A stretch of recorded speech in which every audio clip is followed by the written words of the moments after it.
ನೋಡ್ತಾ ಇದ್ರ BBC news. ನಾನು ಸ್ವಾಗತ್.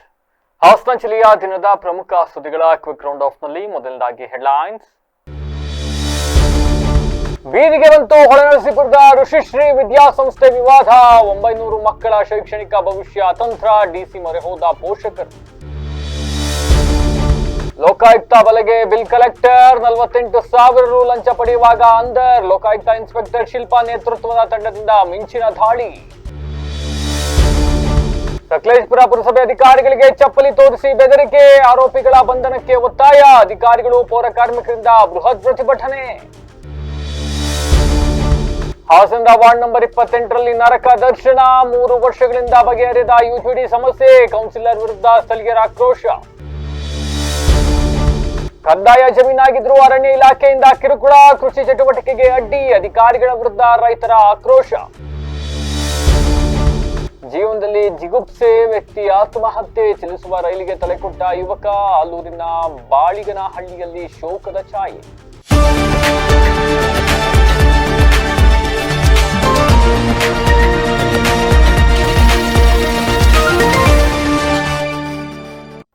ವಾರ್ತೆಗಳ ವಿವರ. ಹಾಸನ ಜಿಲ್ಲೆಯ ಹೊಳೆನರಸೀಪುರದ ಪ್ರತಿಷ್ಠಿತ ಋಷಿಶ್ರೀ ವಿದ್ಯಾಸಂಸ್ಥೆಯ ಆಡಳಿತ ಮಂಡಳಿ ಹಾಗೂ ಮಾಲೀಕರ ನಡುವಿನ ಲೀಸ್ ಅಗ್ರಿಮೆಂಟ್ ವಿವಾದ ಇದೀಗ ಬೀದಿಗೆ ಬಂದಿರತಕ್ಕಂಥದ್ದು. ಶಾಲೆಯ 100 ವಿದ್ಯಾರ್ಥಿಗಳ ಶೈಕ್ಷಣಿಕ ಭವಿಷ್ಯ ಇದೀಗ ಅತಂತ್ರದಲ್ಲಿದ್ದು, ಈ ಹಿನ್ನೆಲೆಯಲ್ಲಿ ಆತಂಕಗೊಂಡಿರತಕ್ಕಂಥ ಪೋಷಕರು ಜಿಲ್ಲಾಧಿಕಾರಿಗಳು ಹಾಗೂ ಶಿಕ್ಷಣ ಇಲಾಖೆ ಅಧಿಕಾರಿಗಳಿಗೆ ದೂರನ್ನು ಸಲ್ಲಿಸಿ ಮಕ್ಕಳ ಭವಿಷ್ಯ ರಕ್ಷಿಸುವಂತೆ ಮನವಿಯನ್ನು ಸಲ್ಲಿಸಿದ್ದಾರೆ. ಇನ್ನು ಈ ಕುರಿತು ಪೋಷಕರು ಮಾತನಾಡಿ, ಕಳೆದ 2-3 ದಿನಗಳಿಂದ ನಿತ್ಯ ಪತ್ರಿಕೆಗಳು ಹಾಗೂ ವಾಟ್ಸ್ಆಪ್ ಸೇರಿದಂತೆ ಸಾಮಾಜಿಕ ಜಾಲತಾಣಗಳಲ್ಲಿ ವಿಡಿಯೋ ಒಂದು ಹರಿದಾಡ್ತಾ ಇದ್ದು, ಶಾಲೆಯ ಲೀಸ್ ಅಗ್ರಿಮೆಂಟ್ ಮುಕ್ತಾಯಗೊಂಡಿದ್ದು ಮುಂದಿನ ದಿನಗಳಲ್ಲಿ ಶಾಲೆಯನ್ನ ನಡೆಸಲು ಸಾಧ್ಯವಿಲ್ಲ ಅಂತ ಸುರೇಶ್ ಎಂಬುವವರು ಹೇಳಿಕೆ ನೀಡಿರ್ತಕ್ಕಂಥದ್ದು ಪೋಷಕರಲ್ಲಿ ತೀವ್ರ ಆತಂಕವನ್ನ ಮೂಡಿಸಿದೆ. ಪ್ರಮುಖವಾಗಿ 9th ಮತ್ತೆ 10th ವಿದ್ಯಾರ್ಥಿಗಳೇನು ವ್ಯಾಸಂಗ ಮಾಡ್ತಾ ಇದ್ದಾರೆ, ಅವರ ಪೋಷಕರು ಇದೀಗ ಪರೀಕ್ಷೆಯ ವರ್ಷದ ಕೊನೆ ವರ್ಷ ಇದು. ಈ ಸಂದರ್ಭದಲ್ಲಿ ವಿದ್ಯಾರ್ಥಿಗಳ ವಿದ್ಯಾಭ್ಯಾಸಕ್ಕೆ ಕುತ್ತು ಬರಬಹುದು. ಹಾಗಾಗಿ ಸುರೇಶ್ ಅವರು ಹಿಂದಿನ ಕರಾರು ಒಪ್ಪಂದದಂತೆ ಪ್ರಕಾಶ್ ಅವರಿಗೆ ಶಾಲೆಯ ಸ್ವತ್ತನ್ನ ಸೇಲ್ ಮಾಡಿಕೊಡದಂತೆ ಅಧಿಕ ಹಣದ ಆಸೆಗಾಗಿ ಬೇಡಿಕೆ ಇಟ್ಟಿದ್ದಾರೆ. ಪ್ರಸ್ತುತ ಹಾಲಿ ಆಡಳಿತ ಮಂಡಳಿಯ ಸದಸ್ಯರಾಗಿಯೇ ಮುಂದುವರೆದಿರತಕ್ಕಂಥ ಸುರೇಶ್ ಅವರು ತಮ್ಮ ಸ್ವಂತ ಲಾಭಕ್ಕಾಗಿ ಶಾಲೆಯನ್ನ ನಿಲ್ಲಿಸಲು ಸಂಚು ರೂಪಿಸಿದ್ದಾರೆ. ಬೇರೆಯವರೊಂದಿಗೆ ಸೇರ್ಕೊಂಡು ಇನ್ನಷ್ಟು ಅಕ್ರಮ ಹಣ ಸಂಪಾದಿಸಲು ಅಧಿಕಾರಿಗಳ ಮುಖಾಂತರ ಹಾಲಿ ಆಡಳಿತ ಮಂಡಳಿಗೆ ಒತ್ತಡವನ್ನ ತರ್ತಿದ್ದಾರೆ ಅಂತ ಪೋಷಕರು ನೇರವಾಗಿ ಆರೋಪಿಸಿದ್ದಾರೆ. ಇನ್ನು ಈ ಹಿಂದೆ ಇದ್ದಂತ ಆಡಳಿತ ಮಂಡಳಿಯವರು ಮಕ್ಕಳಿಗೆ ಸರಿಯಾದ ವಿದ್ಯಾಭ್ಯಾಸ ನೀಡದೆ ವಂಚಿಸ್ತಾ ಇದ್ರು. ನೊಂದ ಪೋಷಕರಿಗೆ 1 ಲಕ್ಷ ರೂಪಾಯಿ ತಲಾ 1 ಲಕ್ಷ ರೂಪಾಯಿಗಳನ್ನ ವಾಪಸ್ ನೀಡದೆ ಸತಾಯಿಸ್ತಾ ಇದ್ದಾರೆ. ಈ ಬಗ್ಗೆ ಈಗಾಗಲೇ ಕಚೇರಿಗೆ ಅಧಿಕೃತ ದೂರು ಕೂಡ ಸಲ್ಲಿಸಲಾಗಿದೆ.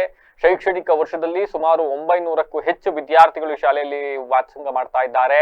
ಈ ಆಂತರಿಕ ಕಚ್ಚಾಟದಿಂದ ಶಾಲೆ ಮುಚ್ಚಿದ್ರೆ ಮಕ್ಕಳ ಓದು ಅರ್ಧಕ್ಕೆ ನಿಲ್ಲುವ ಆಪತ್ತಿದೆ. ನಮ್ಮ ಸ್ವಂತ ಹಿತಾಸಕ್ತಿಗಿಂತ ಮಕ್ಕಳ ಭವಿಷ್ಯ ಮುಖ್ಯ. ಆದ್ದರಿಂದ ಜಿಲ್ಲಾಧಿಕಾರಿಗಳು, ಶಿಕ್ಷಣ ಇಲಾಖೆ ತಕ್ಷಣ ಮಧ್ಯ ಪ್ರವೇಶ ಮಾಡಬೇಕು ಅಂತ ಒತ್ತಾಯಿಸಿದ್ದಾರೆ. ತಾಲೂಕು ವೈದ್ಯಾಧಿಕಾರಿ ಡಾಕ್ಟರ್ ರಾಜೇಶ್ ಅವ್ರು ಫೋನ್ ಮಾಡಿ ಹೇಳ್ತಾರೆ, ನಂದು ಅಂದ್ರೆ ಅವ್ರ ಹೆಂಡತಿ ಇದ್ರಲ್ಲಿ ಡೈರೆಕ್ಟ್ರು, ಹಳೆ ಇದ್ರಲ್ಲಿ ಈಗಲೂ ಸಹ ಡೈರೆಕ್ಟರ್ ಇದ್ದಾರೆ. ಅವ್ರು ಹೇಳ್ತಾರೆ, ಇನ್ನೂ 50 ಲಕ್ಷ ಸ್ಕೂಲಲ್ಲಿ ಕೊಡ್ತೀನಿ ನಾನು, ಪಾರ್ಟ್ನರ್ ಆಗ್ಲಿ ಅಂತ. 50 ಲಕ್ಷ TH ಎಲ್ಲಿಂದ ತರ್ತಾನೆ ದುಡ್ಡು? ಇವ್ರು ಎಲ್ಲಿಂದ ದುಡ್ಡು ಮಾಡಿದ್ರೆ ಇಷ್ಟಲ್ಲ. ಇನ್ನೂ 50 ಲಕ್ಷ ಕೊಟ್ಟರೆ ಮಾತ್ರ ನಾನು ಅವ್ನಿಗೆ ಹೇಳ್ತೀನಿ ಅಂತ. ಆಮೇಲೆ ನೋಡೋಣ, ಮಾತಾಡೋಣ, ಫಸ್ಟ್ ಇದನ್ನ ಸರಿ ಮಾಡ್ಸಕ್ ಹೇಳ್ರಿ ಅಂದ್ರೆ ಕೊನೆಗೆ ಮತ್ತೆ ಉಲ್ಟಾ ಹೊಡಿತಾರೆ. ಇಲ್ಲ ನನ್ಗೂ ಅದಕ್ಕೂ ಸಂಬಂಧನೇ ಇಲ್ಲ, ನನ್ನ ಮಾತು ಕೇಳ್ತಾನೆ ಇಲ್ಲ, ನಾನೇನ್ ಮಾಡ್ಲಿ ಅಂತ. ಆಯ್ತಾ? ಇವರು ಅರ್ಧ ಕೆಲ್ಸಕ್ಕೆ ಹೋಗೋದಕ್ಕಿಂತ ಅರ್ಧ ಕ್ಲಿನಿಕ್ ನಡೆಸ್ತಾರೆ DHO ಮನೇಲಿ ಕೂತ್ಕೊಂಡು. ಅದ್ರ ಮೇಲೆ ಯಾರು ಜಿಲ್ಲಾಧಿಕಾರಿಗೆ ಅವತ್ತು ನಾವು ಮನವಿ ಕೊಟ್ಟಿದ್ರು, ಇನ್ನೂವರೆಗೂ ಯಾರು ಅದ್ರ ಬಗ್ಗೆ ಕ್ರಮ ತಗೊಂಡಿಲ್ಲ. 800 ಜನ, ಸುಮಾರು 35-40 ಹಳ್ಳಿ ಒಂದು ತಾಲೂಕು. ಈ ಕಾರಣಕ್ಕಾಗಿ ಎಲ್ಲಾ ವಿದ್ಯಾರ್ಥಿಗಳು ಸಫರ್ ಮಾಡ್ತಾ ಇದ್ದಾರೆ, ತೊಂದರೆ ಆಗ್ತಾ ಇದೆ ಅಂತ ಗೊತ್ತಾದ್ರೆ DDPI ಬರಬೇಕು. DDPI ಇವತ್ತವರೆಗೂ ಸ್ಕೂಲ್ ಹತ್ರ ಬಂದಿಲ್ಲ. ಅಥವಾ ಯಾವುದೇ ಪೋಷಕರು ಹಳೆ ನಾವು ಮನವಿ ಕೊಟ್ಟಿದ್ರೆ ಅವ್ರಿಗೂ ಯಾರಿಗೂ ಕಾಂಟ್ಯಾಕ್ಟ್ ಮಾಡ್ತಾ ಇಲ್ಲ. ಅವರು ನೇರವಾಗಿ ಪ್ರೆಸರ್ ಹಾಕ್ತಾ ಇದ್ದಾರೆ, ನೀವು ಏನಿದೆ ಮುಗಿಸ್ಕೊಂಡ್ಬಿಡಿ, ಏನಿದೆ ಮುಗಿಸ್ಕೊಂಡ್ಬಿಡಿ. ಸುರೇಶ್ ಮೋಸ ಮಾಡಬೇಕು ಅಂತೇಳಿ ಇನ್ನೂ 3.5 ಕೋಟಿ ಎಕ್ಸ್ಟ್ರಾ ಕೇಳ್ತಾನೆ ಅಂದ್ರೆ 3.5 ಕೋಟಿ ಕೊಟ್ಟು ತಗೊಳ್ತಾರೆ ಅವರು. ಬನ್ನೂರು ಪ್ರಕಾಶ್ ಅವರು ಯಾವುದೇ ಮದುವೆ ಆಗದೆ ಶೈಕ್ಷಣಿಕ ಅಂದ್ರೆ ನಮ್ಮ ಭಾರತೀಯರ ಶಿಕ್ಷಣಕ್ಕಾಗಿ ತಮ್ಮ ಜೀವನವನ್ನೇ ಮುಡಿಪಾಗಿಟ್ಟವರು. 1 ವರ್ಷಕ್ಕೆ 6,000 ಜನ ಮಕ್ಕಳಿಗೆ ಅವರು ಶಿಕ್ಷಣ ಕೊಡ್ತಾ ಇದ್ದಾರೆ. ಆಯ್ತಾ? ಅವರು ನಮಗೆ ಬೇಕು ಅಂತ ನಾವು ಪೋಷಕರು ಖುದ್ದಾಗಿ ಹೋಗಿ ಅವ್ರನ್ನ ಕರ್ಕೊಂಡು ಬಂದಿರೋದು. ಪ್ರಕಾಶ್ ಅವರು ಬೇಕು, ಬನ್ನೂರು ಪ್ರಕಾಶ್ ಅವರೇ ಬೇಕು ಅಂತ ನಾವು ಕರ್ಕೊಂಡು ಬಂದಿರೋದೇ ಹೊರತು ಬೇರೆ ಯಾರು ಕರ್ಕೊಂಡು ಬಂದಿದ್ದಲ್ಲ. ಪ್ರಕಾಶ್ ಅವ್ರಿಗೆ ಇಲ್ಲಿ ಬಂದು ಸ್ಕೂಲ್ ನಡೆಸಬೇಕು ಅಂತ ದರ್ದೇನಿದ್ದಿಲ್ಲ. ಅವ್ರ ಹತ್ರ ದುಡ್ಡಿದೆ, ಕಿತ್ಕೊಂಡ್ಬಿಡ್ಬೇಕು ಅಂತ ಹೇಳಿ ಇವ್ರು ಈ ತರ ಮಾಡಿದ್ರೆ ಯಾರದ ಹೊಣೆ? DDP ಅವರು ಇಲ್ಲಿ ಬಂದು ಹೋಗ್ತಾರೆ ಅಂತ ಹೇಳಿ ಮನವಿ ಕೊಟ್ಟಾಗ ಇದುವರೆಗೂ ಸಹ ಯಾವುದೇ ರೀತಿ ನೋಟಿಸ್ ನ ಇಶ್ಯೂ ಮಾಡಿಲ್ಲ ಸ್ಕೂಲ್ಗೆ. ಯಾವತ್ತು ನಮಗೆ ಸ್ಕೂಲ್ಗೆ ಪಾಠ ಏನು ನಡೀತಾ ಇಲ್ಲ, ಬರೀ ಮಕ್ಕಳು ಬಂದು ಕೂತ್ಕೊಂಡು ಹೋಗ್ತಾ ಇದಾರೆ ಅಂತ ಹೇಳಿ ನಾವು ಮನವಿ ಕೊಟ್ಟಾಗ ಮತ್ತೆ ಎಕ್ಸ್ಟ್ರಾ ಫೀಸ್ ನ ಕೇಳ್ತಾ ಇದಾರೆ ಅಂತ ಕೊಟ್ಟಾಗ ಯಾವುದೇ ರೀತಿ ಮನವಿನ ತಗೊಳ್ಳದೆ ನೋಟಿಸು ಕೊಡದೆ ಇದ್ರು, ಯಾವುದೇ ನೋಟಿಸ್ ಕೊಡದೇನೆ ಇದ್ರು. ಆದ್ರೆ ಈಗ ಏಕಾಏಕಿ ಸುರೇಶ್ ಬಂದು ಒಂದು ಲೆಟರ್ ಕೊಟ್ಟ ಅಂತ ಹೇಳಿ ಏಕ್ದಮ್ ಮಕ್ಕಳು ಓದ್ತಾ ಇರೋಂತ ಮಕ್ಕಳಿಗೆ ಒಳ್ಳೆ ಶಿಕ್ಷಣ ನೀಡ್ತಾರೆ ಅಂತ ಮಕ್ಕಳಿಗೆ ಇವತ್ತು ನೋಟಿಸ್ ಕೊಟ್ಬಿಟ್ಟು ನೀವು ಸ್ಕೂಲ್ ಮಾಡ್ತೀವಿ ಅಂತ ಹೇಳ್ತಾರೆ. ಅದೇ ಗುರುಜಿ ಇಲ್ಲಿ ನೋಟಿಸ್ ತಗೊಂಡು ಮೀಡಿಯಾದಲ್ಲಿ ಅವ್ನು ವಾಟ್ಸ್ಆಪ್ ಮೂಲಕ ಎಲ್ಲಾ ಕಡೆಗೂ ಫೇಸ್ಬುಕ್ ಅಲ್ಲಿ ಬಿಡ್ತಾನೆ, ನಾನು ಈ ಸ್ಕೂಲ್ ನ ಕ್ಲೋಸ್ ಮಾಡ್ತಾ ಇದ್ದೀನಿ, ಇದು ಮಾನ್ಯತೆ ಇಲ್ಲ, ನಿಮ್ಮ ಮಕ್ಕಳನ್ನ ಪೇರೆಂಟ್ಸ್ ನ ಎಲ್ಲರೂ ತಗೊಂಡೋಗಿ ಕೊಡಿ ಅಂತಂದ್ರೆ ನಾವು ಪೇರೆಂಟ್ಸ್ ಎಲ್ಗೆ ಹೋಗ್ಬೇಕು ಮಕ್ಕಳು ಸೇರಿಸ್ಕೊಂಡು? ಇವತ್ತು 16 ವರ್ಷದಿಂದ ಓದ್ತಾ ಇರೋ ಮಕ್ಕಳನ್ನ ಒಂದೇ ಏಕ್ದಮ್ ತಗೊಂಡೋಗಿ ಬೇರೆ ಸ್ಕೂಲ್ಗೆ ಹಾಕಿ ಅಂತಂದ್ರೆ ನಮಗೆ ಬೇಕಾದ ಸ್ಕೂಲ್ ನಮಗೆ ಸಿಗುತ್ತಾ? ಅಥವಾ ಒಂದು ಸ್ಕೂಲಲ್ಲಿ ಸೆಟ್ ಆಗಿರುವಂತ ಅಟ್ಮಾಸ್ಫಿಯರ್ ಮಕ್ಕಳಿಗೆ ಸಿಗುತ್ತಾ? ಅವ್ರ ಭವಿಷ್ಯ ಏನಾಗ್ಬೇಕು? ಮುಂಚೆ ಸರ್ ನಾವು 23ನೇ ತಾರೀಕು 9ನೇ ತಿಂಗಳು 2024ನೇ ಇಸ್ವಿನಲ್ಲಿ ನಾವು ಮನವಿ ಕೊಟ್ಟಿದ್ವಿ. ಇದ್ರ ಬಗ್ಗೆ 4 ಸರಿ ಹೋದಾಗಿತ್ತು. ಅದಕ್ಕೆ ಖುದ್ದಾಗಿ DDPI ಬಂದ್ರು, ದುಡ್ಡನ್ನ ನಾನು ಕೊಡಿಸ್ತೀವಿ ಅಂತ ಹೇಳಿ ನೋಡಿ ಮಾನ್ಯ ಉಪನಿರ್ದೇಶಕರು ಇವ್ರ ಹೆಸರಿನಲ್ಲೇ 60 ನಿಮ್ಗೆ ಎಲ್ಲರಿಗೂ ಇನ್ಸ್ಟಾಲ್ಮೆಂಟ್ ಅಂದ್ರೆ 30% ದುಡ್ಡು ಕೊಡಿಸ್ತೀನಿ ಅಂತ ಹೇಳಿ ಇಬ್ಬರ ಹೆಸರಿಗೆ, ಅಂದ್ರೆ ನನ್ನ ಹೆಸರು ಮಂಜುನಾಥ್ ಬಾಗಿಯೋಳು, ನನ್ನ ಹೆಸರು ಸಹ ಮಂಜುನಾಥ್ BN, 31 ಲಕ್ಷಕ್ಕೆ ಚೆಕ್ ಕೊಡಿಸ್ತಾರೆ. ಆ ಒರಿಜಿನಲ್ ಚೆಕ್ ಗೆ ನನಗೆ ಕಲರ್ ಜೆರಾಕ್ಸ್ ನನಗೆ ಕೊಡ್ತಾರೆ. ಒರಿಜಿನಲ್ ಜೆರಾಕ್ಸ್ DDPI ಅವತ್ತು ಬಂದಂತ ಸಿಬ್ಬಂದಿ ಹತ್ರ ಇರುತ್ತೆ. ಆಮೇಲೆ ವಿನಾಯಕ್ KS ಇವ್ರ ಹೆಸರಿಗೆ 31 ಲಕ್ಷ ಕೊಡ್ತಾರೆ. ಅಂದ್ರೆ ಇರೋ ಅಂತ 350 ಜನಕ್ಕೆ ಇದನ್ನ 30% ಅಂದ್ರೆ 33,000 ಕೊಟ್ಟು ಏನಿದ್ದಾರೆ ಈ ಜಾಗದ ಮಾಲೀಕ. ಈಗ ಜಾಗದ ಮಾಲೀಕ ಅನುಭವದಲ್ಲಿ ಅನುಭವದಲ್ಲಿ ಇರ್ತಕ್ಕಂಥದ್ದು ಪ್ರಕಾಶ್. ಯಾಕೆ ಅಂತಂದ್ರೆ 7 ಕೋಟಿ ಕೊಟ್ಟಿದ್ದಾರೆ ಆಲ್ರೆಡಿ. ಅವ್ರು ಕೆಲವೆಲ್ಲ ಸಾಲ ತೀರಿಸಿದ್ದಾರೆ, ಇವರಿಗೂ ಸುಮಾರೆಲ್ಲ ದುಡ್ಡು ಕೊಟ್ಟಿದ್ದಾರೆ. ಏನು ಕ್ಲಿಕ್ಸ್ ಅಂತ ಹೇಳಿ ಶಾಲೆ ಮೇಲೆ ಸಾಲ ಮಾಡಿದ್ರು, ಆ ಕ್ಲಿಕ್ಸ್ ಕಂಪನಿಯ ಸಾಲವನ್ನು ಸುಮಾರು 85-90 ಲಕ್ಷ ಅವರೇ ತೀರಿಸಿದ್ದಾರೆ. ನಮ್ಗೆ ಪ್ರಕಾಶ್ ಗುರೂಜಿನೇ ನಮ್ಗೆ ಸ್ಕೂಲ್ ನಡೆಸಬೇಕು, ಇಲ್ಲ ಅಂತಂದ್ರೆ ಇನ್ನೊಂದು ವರ್ಷ ಅವರಿಬ್ರು ಕಾನೂನಲ್ಲಿ ಏನಾದ್ರೂ ಹೊಡೆದಾಡ್ಕೊಳ್ಳಿ ಕಾನೂನಾತ್ಮಕವಾಗಿ, ಅದು ನಮಗೆ ಸಂಬಂಧ ಇಲ್ಲದೆ ಇರೋ ವಿಷಯ. ನಮ್ಮ 800 ಜನ ಮಕ್ಕಳಿಗೆ ಏನಿದೆ ಯಾವುದೇ ರೀತಿಯ ವಿದ್ಯಾಭ್ಯಾಸಕ್ಕೆ ತೊಂದರೆ ಆಗದೆ ಅದೇ ಜಾಗದಲ್ಲಿ ನಮ್ಮ ಸ್ಕೂಲ್ ನಡಿಬೇಕು ಇನ್ನೂ 1 ವರ್ಷ. ಮತ್ತೆ ನಮ್ಮ ದುಡ್ಡು ಏನಿದೆ 3.5 ಕೋಟಿ ಪೋಷಕರ ದುಡ್ಡು ಏನಿದೆ, ಈಗ ಎಷ್ಟು ಜನರಿಗೆ ಇನ್ನು ಬಾಕಿ ಇದೆಯಲ್ಲ ಅಷ್ಟೋ ಜನರ ದುಡ್ಡನ್ನ ನಮಗೆ ಸುರೇಶ್ ಕೊಡ್ಬೇಕೀಗ, ಈಗಲೇ ಕೊಡ್ಬೇಕು. ನಾವು DDPIಗೆ ಕೊಟ್ಟಿದ್ ಮನವಿ 20 ನನ್ನ ಮಗಳು 10th ಓದ್ತಿದ್ದಾಳೆ ಸರ್. ಈಗ 2-3 ಇಯರ್ಸ್ ಇಂದನೂ ಇವರು ಸುರೇಶ್ ಗುರೂಜಿ ಅವ್ರದ್ದು ಸ್ವಲ್ಪ ಪ್ರಾಬ್ಲಮ್ ಇದೆ ಸರ್ ಸ್ಕೂಲಲ್ಲಿ. ನಾವು ಅದನ್ನು ಇವ್ರದ್ದು ಸ್ವಲ್ಪ ಪ್ರಾಬ್ಲಮ್ ಇತ್ತಲ್ಲ, ನಾವು ಸ್ಕೂಲ್ ಚೇಂಜ್ ಮಾಡಿಸ್ಬೇಕಂತಾನೆ ಇದ್ವಿ. ಆಮೇಲೆ ಯಾವಾಗ ಪ್ರಕಾಶ್ ಸರ್ ನಡೆಸ್ತಾರೆ ಅಂತ ಗೊತ್ತಾಯ್ತು, ಅವಾಗ ನಾವು ಇದು ಮಾಡಿದ್ವಿ. ಇವ್ರ ಬಗ್ಗೆ ತುಂಬಾ ಹೋಪ್ ಇದೆ ನಮ್ಗೆ. ಮತ್ತೆ ಸ್ಕೂಲು ಚೆನ್ನಾಗಿ ನಡೆಸ್ಕೊಂಡು ಹೋಗ್ತಾ ಇದ್ದಾರೆ. ನಮ್ಗೆ ಮಕ್ಕಳ ಭವಿಷ್ಯ ಮುಖ್ಯ. ಇವಾಗ ಸರ್ ಅವರು ಅದೇ ಅವ್ರದ್ದು ಸರ್ ಕಾನೂನು ರೀತಿ ಏನ್ ಬೇಕಾದ್ ನಡೀಲಿ, ಬಟ್ ಮಕ್ಳ ಭವಿಷ್ಯ ಹಾಳಾಗ್ಬಾರ್ದು. SLC ಓದ್ತಿದ್ದಾರೆ, ನನ್ನ ಮಗಳು SLC ಓದ್ತಿದ್ದಾಳೆ, ಅವ್ರ ಭವಿಷ್ಯ ಏನು? ಈಗ 3 ದಿನ ಟೈಮ್ ಕೊಡ್ತೀವಿ, ಕ್ಲೋಸ್ ಮಾಡ್ತೀವಿ ಸ್ಕೂಲ್ನ ಅಂತಂದ್ರೆ ಏನಿದು? ಈಗ ನಾವ್ ಏನಾದ್ರು ಪ್ರಾಬ್ಲಮ್ ಆಯ್ತು ಅಂದ್ರೆ ಶಿಕ್ಷಣಾಧಿಕಾರಿಗಳ ಹತ್ರ ಬರ್ತೀವಿ, ಇವರೇ ಈ ತರ ಪ್ರಾಬ್ಲಮ್ ಕೊಟ್ರೆ ಮಕ್ಳಿಗೆ ನಾವೆಲ್ಲ ಹೋಗ್ಬೇಕು? ಸರ್ ನಾವು 1 ಲಕ್ಷ ಅವ್ರು ಕೊಡ್ಬೇಕು ಸರ್ ನಮ್ಗೆ.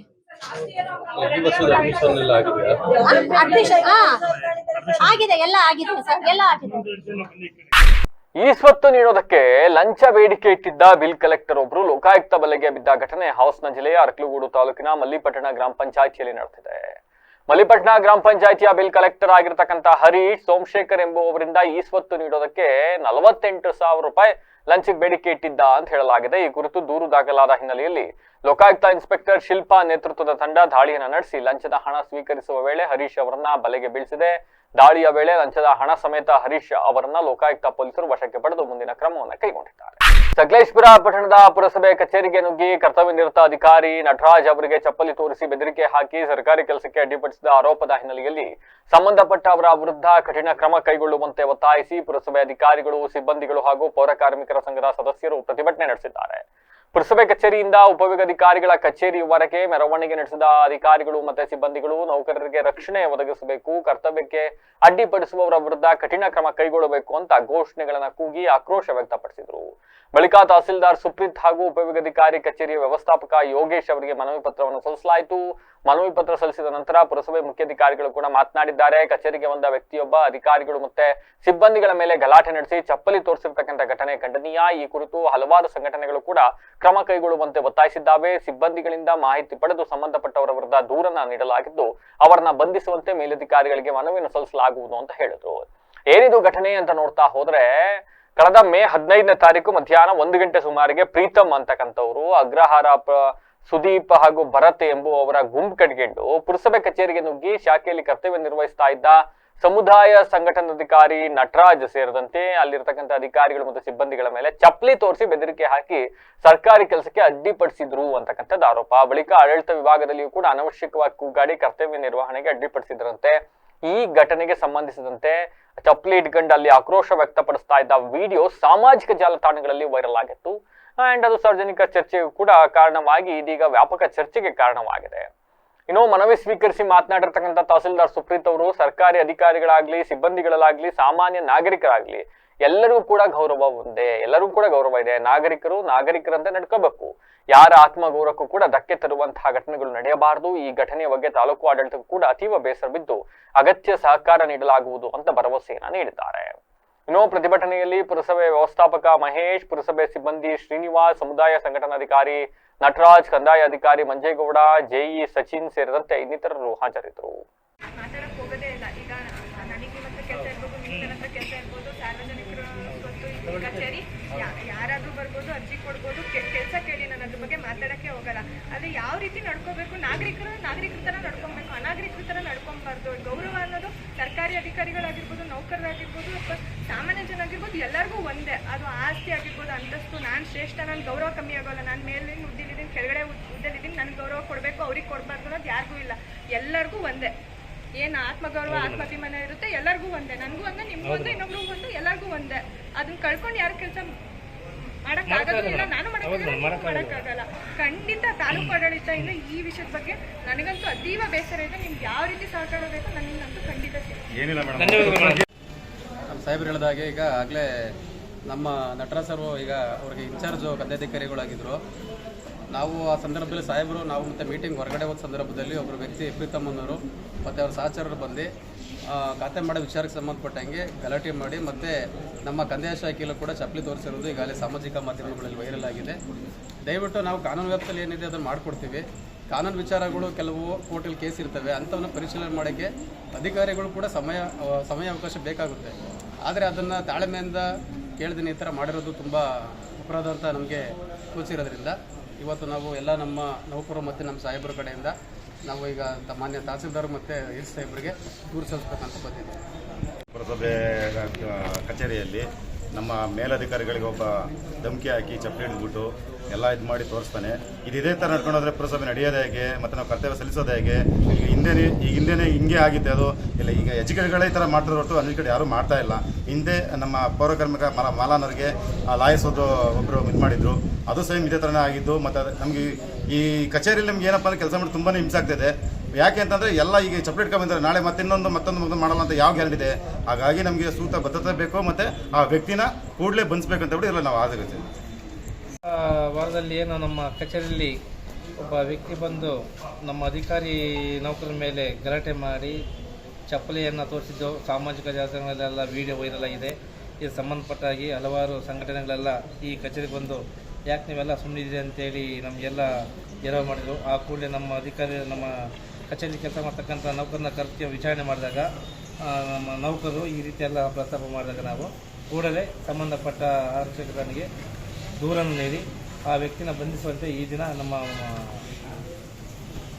ಮೇಲಧಿಕಾರಿಗಳಿಗಿಂತ ಹಾಸನ ಮಹಾನಗರ ಪಾಲಿಕೆ ವ್ಯಾಪ್ತಿಯ ವಾರ್ಡ್ ನಂಬರ್ 28ರ ಬೆಸ್ತರ ಬೀದಿಯ 1ನೇ ಕ್ರಾಸ್ನ ನಿವಾಸಿಗಳು ಕಳೆದ 3 ವರ್ಷಗಳಿಂದ ಒಳಚರಂಡಿ ಸಮಸ್ಯೆಯಿಂದ ನರಕ ಸದೃಶ್ಯ ಬದುಕನ್ನ ದೂಡುವಂತಾಗಿತ್ತು. ಇಲ್ಲಿನ ಒಳಚರಂಡಿ ಚೇಂಬರ್ಗಳು ಸಂಪೂರ್ಣವಾಗಿ ಬ್ಲಾಕ್ ಆಗಿ ರಸ್ತೆಯುದ್ದಕ್ಕೂ ಕೂಡ ಕೊಳಚೆ ನೀರು ಹರಿತಾ ಇರತಕ್ಕಂಥದ್ದು. ನಿವಾಸಿಗಳು ಮೂಗು ಮುಚ್ಚಿಕೊಂಡು ಓಡಾಡಬೇಕನ್ನಂತ ಅನಿವಾರ್ಯತೆ ದುಸ್ಥಿತಿ ನಿರ್ಮಾಣ ಆಗಿದೆ. ಈ ಕುರಿತು ಸ್ಥಳೀಯ ನಿವಾಸಿ ಕಾಮಾಕ್ಷಿ ಅವರು ಮಾತನಾಡಿದ್ದಾರೆ. ಕಳೆದ 3 ವರ್ಷಗಳಿಂದ ಈ ಸಮಸ್ಯೆ ಹೀಗೆಯೇ ಇದೆ. ಈ ಬಗ್ಗೆ ಸಾರ್ವಜನಿಕರು ನಗರಸಭೆಗೆ ಹಾಗೂ ಪಾರ್ಕ್ ಬಳಿ ಇರತಕ್ಕಂಥ ಕಚೇರಿಗೆ ತೆರಳಿ 3 ವರ್ಷಗಳಿಂದ ದೂರ ನೀಡ್ಕೊಂಡೇ ಬಂದಿದ್ದೀವಿ. 3 ತಿಂಗಳು ಹೊಸದಾಗಿ ಪೈಪ್ ಲೈನ್ ಅಳವಡಿಸಿ ಸಮಸ್ಯೆಯನ್ನ ಶಾಶ್ವತ ಬಗೆಹರಿಸ್ತೇವೆ ಅಂತ ಭರವಸೆಯನ್ನು ನೀಡಿದ್ರು. ಆದ್ರೆ 3 ತಿಂಗಳು ಹೋಗಿ 3 ವರ್ಷಗಳೇ ಕಳೆದ್ರು ಕೂಡ ಪೈಪ್ ಲೈನ್ ಬದಲಾಯಿಸುವ ಕೆಲಸಕ್ಕೆ ಯಾರು ಮುಂದಾಗಿಲ್ಲ. ಚೇಂಬರ್ ಬ್ಲಾಕ್ ಆಗಿರೋದ್ರಿಂದ ಇಡೀ ಬೀದಿಯಲ್ಲಿ ಒಂಥರ ವಿಪರೀತ ದುರ್ವಾಸನೆ ಹರಡು ಹೋಗ್ಬಿಟ್ಟಿದೆ. ಇದರಿಂದಾಗಿ ಮನೆಯ ಒಳಗಡೆ ನಿಲ್ಲಕ್ ಸಾಧ್ಯ ಆಗ್ತಾ ಇಲ್ಲ, ಊಟ ಮಾಡಕ್ ಆಗ್ತಾ ಇಲ್ಲ. ಈ ತರ ಸ್ಥಿತಿ ನಿರ್ಮಾಣ ಆಗಿದೆ. ಸೊಳ್ಳೆಗಳ ಕಾಟ ಹೆಚ್ಚಾಗ್ತಾ ಇದೆ. ಸಾಂಕ್ರಾಮಿಕ ರೋಗದ ಭೀತಿ ಎದುರಾಗಿದೆ. ಕನಿಷ್ಠ ಪಕ್ಷ ಮನೆ ಕಿಟಕಿ ಬಾಕ್ಲು ಹಾಕೊಂಡು ಒಳಗಿರೋಣ ಅಂತಂದ್ರೆ ಗಾಳಿ ಬೆಳಕಿಲ್ದೆ ಉಸಿರುಗಟ್ಟ ವಾತಾವರಣ ನಿರ್ಮಾಣ ಆಗ್ತಾ ಇದೆ. ಹೆಂಗೆ ನಾವು ಜೀವನ ಮಾಡಬೇಕು, ಹೆಂಗೆ ಬದುಕಬೇಕು ಅಂತ ಆಕ್ರೋಶವನ್ನು ಹೊರಹಾಕಿದ್ದಾರೆ. ನಗರಸಭೆ ಹಾಗೂ ಜನಪ್ರತಿನಿಧಿಗಳ ನಿರ್ಲಕ್ಷ್ಯ ಹಾಗೆ ಮುಂದುವರೆದ್ರೆ ನಮ್ಮ ಬಳಿ ಬೇರೆ ದಾರಿಗಿಲ್ಲ, ಎಲ್ಲರೂ ಕೂಡ ಸೇರ್ಕೊಂಡು ಜಿಲ್ಲಾಧಿಕಾರಿಗಳ ಕಚೇರಿ ಮುಂದೆ ಬಂದು ನ್ಯಾಯ ಕೇಳ್ತಾ ಕುತ್ಕೊಳ್ತೀವಿ ಅಂತ ಎಚ್ಚರಿಕೆಯನ್ನು ನೀಡಿದ್ದಾರೆ. ಬೀದಿ 1ನೇ ಕ್ರಾಸ್, ಇದು ವಾರ್ಡ್ ನಂಬರ್ 28. ಈ ಸಮಸ್ಯೆ 6 ವರ್ಷದಿಂದ ನಡೀತಿದೆ. ತುಂಬಾ ಕಷ್ಟ ಆಗಿದೆ ಜನಕ್ಕೆಲ್ಲ. ದಯವಿಟ್ಟು ಇದನ್ನು ಸರಿಪಡಿಸ್ಕೊಡ್ಬೇಕು. ವಾಸ ಮಾಡೋಕ್ಕೆ ಆಗ್ತಾ ಇಲ್ಲ. ಎಲ್ಲರೂ ವಾಸನೆ ಕುಡಿದು ಸಖತ್ತು ತುಂಬಾ ಇದಾಗಿದೆ. ಚೇಂಬರ್ದೇ ಪ್ರಾಬ್ಲಮ್, ಶಾದಿ ಮಾಲಿದೆ ಪ್ರಾಬ್ಲಮ್. ಇದು ಬ್ಲಾಕ್ ಆಗಿದೆ. ದಿನನಿತ್ಯ ನಾನು ಓಡಾಡೋಕ್ಕಾಗಲ್ಲ, ಜನಗಳಲ್ಲಿ ನಿಂತ್ಕೊಳ್ಳೋಕ್ಕೂ ಆಗಲ್ಲ. ತುಂಬಾ ಸ್ಮೆಲ್ ಇದೆ. ಮಾಡಿದ್ದಾರೆ ಬರ್ತಾರೆ, ನೋಡ್ತಾರೆ, ನೋಡ್ಕೊಂಡು ಹೋಗ್ತಾರೆ ಹೊರತು ಅದಕ್ಕೆ ಏನು ಪರಿಹಾರನೇ ಇಲ್ಲ. ಇದಕ್ಕೆ ಇದು 6 ವರ್ಷದಿಂದನೂ ಹಿಂಗೆ ಇದೆ. ಸದಸ್ಯರಿಗೆ ಹೇಳ್ತಾರೆ, ಬಂದು ನೋಡ್ಕೊಂಡು ಹೋಗ್ತಾರೆ, ಏನು ಕ್ಲೀನ್ ಮಾಡಲ್ಲ, ನೋಡ್ತಾರೆ ಹೋಗ್ತಾರೆ ಅಷ್ಟೇನೆ. ಹೇಳಕ್ ಹೋದ್ರೆ ಏನು ಮಾತಾಡೋದಿಲ್ಲ ಅವರು. ದಯವಿಟ್ಟು ಇದಕ್ಕೊಂದು ಪರಿಹಾರ ಮಾಡ್ಕೊಡಿ.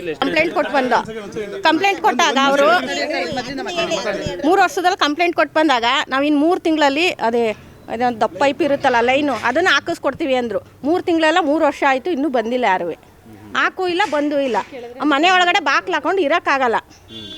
ಗಾಳಿ ಇಲ್ಲ, ಬೆಳಕಿಲ್ಲ, ಏನಿಲ್ಲ. ಬಾಕ್ಲು ಹಾಕೊಂಡು ಹೆಂಗಿರೋದು ನಾವು?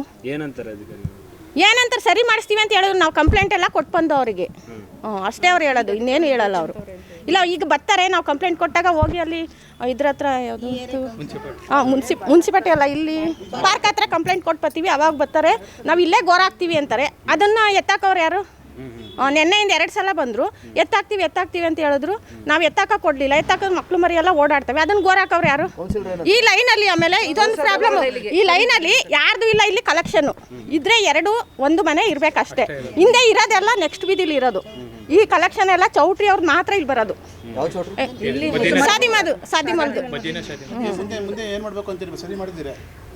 ಸರಿ ಮಾಡಿಸ್ಕೊಡ್ಬೇಕು ನಮಗೆ. ಮಾಡಿದ್ರೆ ಏನ್ ಮಾಡೋದು? ನಾವು ಹೋಗಿ ಅದೇ ಹಿಂಗೆ ಸೇರ್ಕೊಂಡಿದೀವಲ್ಲ, ನಾವೇನಾದ್ರೂ ಯಾರ ಹತ್ರ ಏನಾದ್ರೂ ಹೋಯ್ತೀವಿ ಅಷ್ಟೇ. ಇಲ್ಲ ಅಂದ್ರೆ DC ಹತ್ರ ಹೋಯ್ತೀವಿ ಅಷ್ಟೇ. ನಾವು ಹೋಗೋದು ಇದಕ್ಕೆ. ಇಲ್ಲ ಅಂದ್ರೆ ಮನುಷ್ಯ ಆದವನು ಇರ್ತಾರ ಹೇಳಿ, ಇದು ಈ ತರ ವಾಸನೆ ಕುಡ್ಕೊಂಡು ಇರಕ್ಕಾಗತ್ತಾ? ನಮ್ಗೆ ತಿನ್ನಕ್ಕಾಗಲ್ಲ, ಏನಿಲ್ಲ. ಒಳಗಡೆ ವಾಸನೆ ಸಖತ್ತು, ಸ್ಮೆಲ್ಲು ಅಂದ್ರೆ ಸ್ಮೆಲ್ಲು, ವಾಮಿಟ್ ಬತ್ತೈತೆ. ಏನ್ ಮಾಡ್ತೀರಾ ನೋಡಿ. ಅವ್ರದ್ದು ನಮ್ದು ಮುಗ್ದೋಯ್ತು ಅಂತಾರೆ ಕೌನ್ಸಿಲರ್ ಅಕ್ಬರ್ ಅವರು. ಹಾಸನ ಜಿಲ್ಲೆಯ ಸಕಲೇಶಪುರ ತಾಲೂಕಿನ ಬೆಳಗೋಡು ಹೋಬಳಿಯ ಕಿರುಹುಣಸೆ ಗ್ರಾಮದ ಸರ್ವೆ ನಂಬರ್ 72/1 ಜಮೀನಿಗೆ ಸಂಬಂಧಿಸಿದಂತೆ ಅರಣ್ಯ ಇಲಾಖೆ ಅಧಿಕಾರಿಗಳು ಅನಗತ್ಯವಾಗಿ ತೊಂದರೆಯನ್ನ ನೀಡ್ತಾ ಇದ್ದಾರೆ ಅಂತ ಸಾಮಾಜಿಕ ಹೋರಾಟಗಾರ ಸಾಗರ್ ಜಾನ್ಕೆರೆ ಗಂಭೀರ ಆರೋಪವನ್ನ ಮಾಡಿದ್ದಾರೆ. ಸುದ್ದಿಗೋಷ್ಠಿಯಿಂದ ಮಾತನಾಡಿರ್ತಕ್ಕಂಥ ಅವರು ಮೂಲ ಮಂಜೂರುದಾರರಾದಂತಹ ಸೋಮಶೇಖರಾಚಾರ್ ಅವರಿಗೆ 1978ರಲ್ಲೇ ಸರ್ಕಾರದಿಂದ 4 ಎಕರೆ 38 ಗುಂಟೆ ಜಮೀನು ಮಂಜೂರಾಗಿತ್ತು. ಈ ಜಮೀನನ್ನ ತಾವು 2025ರಲ್ಲಿ ನೋಂದಾಯಿತ ಕ್ರಯ ಪತ್ರದ ಮೂಲಕ ಖರೀದಿಸಿದ್ದೀವಿ. ಈ ಜಮೀನಿನಲ್ಲಿ ಹಲವು ವರ್ಷಗಳಿಂದ ಕಾಫಿ, ಮೆಣಸು ಸೇರಿದಂತೆ ವಿವಿಧ ಕೃಷಿ ಚಟುವಟಿಕೆಗಳನ್ನು ನಡೆಸಲಾಗ್ತಾ ಇತ್ತು. ಇದಕ್ಕೆ ಸಂಬಂಧಿಸಿದ ಎಲ್ಲ ಕಂದಾಯ ದಾಖಲೆಗಳು ತಮ್ಮ ಹೆಸರಿನಲ್ಲೇ ಇದ್ದಾವೆ. ಜೊತೆಗೆ ಎಲ್ಲ ಸರ್ಕಾರಿ ದಾಖಲೆಗಳಲ್ಲಿ ಇದು ಕಂದಾಯ ಜಮೀನು ಎಂದು ಸ್ಪಷ್ಟವಾಗಿ ಉಲ್ಲೇಖ ಆಗಿದೆ. ಯಾವುದೇ ದಾಖಲೆಗಳಿಲ್ಲದೇ ಇದ್ರೂ ಕೂಡ ಅರಣ್ಯ ಇಲಾಖೆಗೆ ಸೇರಿದ ಜಾಗ ಇದು ಅಂತ ಹೇಳ್ಕೊಂಡು ಎಲ್ಲೂ ಕೂಡ ನಮೂದಾಗಿಲ್ವಂತೆ ಅದು ಅರಣ್ಯ ಇಲಾಖೆ ಜಾಗ ಅಂತ. ಆದ್ರೂ ಕೂಡ ಅಧಿಕಾರಿಗಳು ಅಧಿಕಾರವನ್ನು ದುರುಪಯೋಗ ಪಡಿಸ್ಕೊಳ್ತಾ ಇದ್ದಾರೆ. ಅರಣ್ಯ ಇಲಾಖೆಯ RFO ಹೇಮಂತ್ ಕುಮಾರ್ ಹಾಗೂ ಸಿಬ್ಬಂದಿ ಜಮೀನಿನಲ್ಲಿ ಕಾಡು ಮರಗಳಿದ್ದಾವೆ ಅಂತಕ್ಕಂಥ ನೆಪ ಒಡ್ಡಿ ಕೃಷಿ ಕಾರ್ಯಕ್ಕೆ ಅಡ್ಡಿಪಡಿಸ್ತಾ ಇದ್ದಾರೆ ಅಂತ ದೂರಿದ್ದಾರೆ. ಇನ್ನು ಅಧಿಕಾರ ದುರುಪಯೋಗ ಪಡಿಸಿಕೊಂಡು ತೊಂದರೆ ನೀಡ್ತಾ ಇರತಕ್ಕಂಥ ಅರಣ್ಯ ಇಲಾಖೆ ಅಧಿಕಾರಿಗಳ ವಿರುದ್ಧ ಕಠಿಣ ಕ್ರಮ ಕೈಗೊಳ್ಳಬೇಕು, ತಮಗೆ ಉಂಟಾದ ಆರ್ಥಿಕ ನಷ್ಟವನ್ನ ಭರಿಸಿಕೊಡ್ಬೇಕು, ಮತ್ತೆ ತಮ್ಮ ಜಮೀನಿನಲ್ಲಿ ಯಾವುದೇ ಅಡೆತಡೆ ಇಲ್ಲದೆ ಕೃಷಿ ಚಟುವಟಿಕೆಗಳನ್ನ ಮುಂದುವರಿಸೋದಕ್ಕೆ ಸರ್ಕಾರ ಸೂಕ್ತ ರಕ್ಷಣೆ ನೀಡಬೇಕು ಅಂತ ಒತ್ತಾಯಿಸಿದ್ದಾರೆ. ಸುದ್ದಿಗೋಷ್ಠಿಯಲ್ಲಿ ಜಮೀನಿನ ಮಾಲೀಕರಾದ ದಿನೇಶ್, ದರ್ಶನ್ ಹಾಗೂ ಅರುಣ್ ಸೇರಿದಂತೆ ಇನ್ನಿತರರು ಹಾಜರಿದ್ದರು.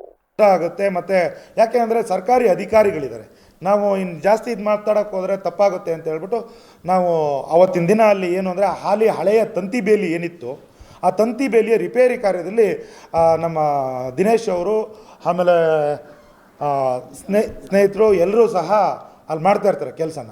ಆ ಸಂದರ್ಭದಲ್ಲಿ ಏಕಾಏಕಿ ಬಂದು ದೇವರಾಜ್ ಅನ್ನೋ ಒಬ್ಬರು ಫಾರೆಸ್ಟ್ರು, ಅದಾದಮೇಲೆ ಅರ್ಜುನ್ ಅನ್ನೋರು, ಅದಾದಮೇಲೆ ಗಾರ್ಡು, ಮತ್ತು ಉಮೇಶ್ ಮತ್ತು ಹೇಮಂತ್ ಸರ್ RFO ಏನಿದ್ದಾರೆ ಹೇಮಂತ್ ಸರು ಏಕಾಏಕಿ ಬಂದ್ಬಿಟ್ಟು ಅದನ್ನೆಲ್ಲ ನಿಲ್ಲಿಸಿ ಯಾವುದೇ ಥರದ ಕೆಲಸ ಮಾಡೋಂಗಿಲ್ಲ ಅಂಥೇಳಿ ರೈತರಿಗೆ ತೊಂದರೆ ಕೊಡ್ತಾರೆ. ಆಯಿತು, ಇಲ್ಲ ನಾವು ಯಾವುದೇ ಕಾರಣಕ್ಕೂ ಕೆಲಸ ಮಾಡೋದನ್ನು ನಿಲ್ಲಿಸಲ್ಲ, ಈ ಹಿಂದೆಯಿಂದನೂ ನಾವು ಈ ಜಮೀನನ್ನ ಕೆಲಸ ಮಾಡ್ಕೊಂಡು ಬಂದಿದ್ದೀವಿ ಅಂತ ಹೇಳಿ ಸ್ಥಳದಲ್ಲಿ ನಾನು ಹೇಳ್ತೀನಿ. ಆವಾಗ ಅವ್ರು ಇದ್ದಾರೆ, ಇಲ್ಲವೇ ಇಲ್ಲ, ಆಗೋದೇ ಇಲ್ಲ, ನೀವೇನಾದ್ರು ತಂತಿ ಬೇಲಿ ಹೊಡಿಬೇಕು, ಇಲ್ಲ ಇದನ್ನು ಕೆಲಸ ಮಾಡಬೇಕು ಅನ್ನೋದಾದರೆ ತಂತಿ ಬೇಲಿನೇ ಮಾಡಬೇಕು ಅನ್ನೋದಾದರೆ ನಮ್ಮನ್ನು ಮಾಡಿ ಅಂತ ಹೇಳಿ ನಮ್ಮ ಏನು ಹಿಡುವಳಿ ಜಮೀನಿದೆ ಆ ಜಮೀನನ್ನು ಅಕ್ರಮವಾಗಿ ಅವರು ಪ್ರವೇಶ ಮಾಡಿ ನಮಗೆಲ್ಲ ಸಮಸ್ಯೆ ಉಂಟು ಮಾಡ್ತಾರೆ. ನಾವು ಇನ್ನು ಸರ್ಕಾರಿ ಅಧಿಕಾರಿಗಳಿದ್ದಾರೆ, ಯಾವುದೇ ಥರ ತೊಂದರೆ ಕೊಡೋದು ಬೇಡ ಅಂತೇಳಿ ನಾವು ಹೇಳ್ತೀವಿ. ನಾವೇನಾದ್ರು ತಪ್ಪು ಮಾಡಿದ್ದೀವಿ ಅನ್ನೋದಾದರೆ ತಾವು ಈ ತಕ್ಷಣಕ್ಕೇ ನೀವು ಬಂಧಿಸ್ಬೋದು.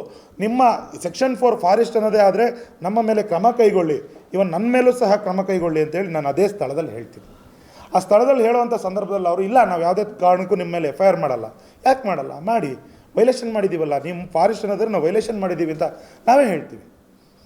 ಅವರಿಲ್ಲ, ನಾವು ಯಾವುದೇ ಕಾರಣಕ್ಕೂ ಇಲ್ಲ FIR ಮಾಡಲ್ಲ. ಬೇಡ, ಇಲ್ಲಿ ಇಷ್ಟೊಂದು ಜನ ಇದ್ದೀವಿ, ನೀವು ಫಾರೆಸ್ಟ್ನವ್ರು ಇದ್ದೀರಾ, ಇಷ್ಟೆಲ್ಲ ಗದ್ದಲ ಆಗ್ತಾಯಿದೆ, ಪೊಲೀಸ್ನವ್ರನ್ನ ಕರೆಸಿ ಅಂತ ನಾವು ಹೇಳ್ತೀವಿ. ಇಲ್ಲ, ನಾವು ಪೊಲೀಸ್ಗೂ ಸಹ ಕಂಪ್ಲೇಂಟ್ ಮಾಡಲ್ಲ ಅಂತ.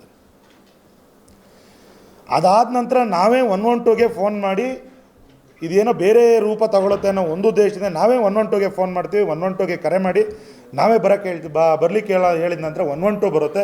112 ಬಂದಾದ ನಂತರ ಜೀವನದಲ್ಲಿ ಜಿಗುಪ್ಸೆಗೊಂಡು ಯುವಕನೊಬ್ಬ ಚಲಿಸುವ ರೈಲಿಗೆ ಸಿಲುಕಿ ಆತ್ಮಹತ್ಯೆ ಮಾಡಿಕೊಂಡಿರ್ತಕ್ಕಂಥ ಘಟನೆ ಹಾಸನ ಜಿಲ್ಲೆಯ ಆಲೂರು ತಾಲೂಕಿನ ಮರಸು ಗ್ರಾಮದ ಬಳಿ ಸಂಭವಿಸಿಬಿಟ್ಟಿದೆ. ತಾಲೂಕಿನ ಬಾಳಿಗನಹಳ್ಳಿ ನಿವಾಸಿ ಪ್ರವೀಣ್, ಇನ್ನು 26 ವರ್ಷ, ಆತ್ಮಹತ್ಯೆಗೆ ಶರಣಾದ ದುರ್ದೈವಿ. ಮೃತ ಪ್ರವೀಣ್ ಕಳೆದ ಕೆಲವು ದಿನಗಳಿಂದ ಜೀವನದಲ್ಲಿ ತೀವ್ರ ಬೇಸರ ಹಾಗೂ ಜಿಗುಪ್ಸೆ ಒಳಗಾಗ್ಬಿಟ್ಟಿದ್ನಂತೆ. 26 ವರ್ಷಕ್ಕೆ ಯಾವುದೇ ಜಿಗುಪ್ಸೆ, ಇದೇ ಮಾನಸಿಕ ಖಿನ್ನತೆಯಿಂದ ಆಲೂರು ತಾಲೂಕಿನ ಮರಸು ಗ್ರಾಮದ ರೈಲ್ವೆ ಹಳಿ ಬಳಿ ತೆರಳಿದ ಆತ ಯಶವಂತಪುರದಿಂದ ಕಣ್ಣೂರಿಗೆ ಸಂಚರಿಸ್ತಾ ಇದ್ದ ರೈಲಿಗೆ ತಲೆ ಕೊಟ್ಟು ತನ್ನ ಜೀವನವನ್ನ ಕಳ್ಕೊಂಡಿದ್ದಾನೆ.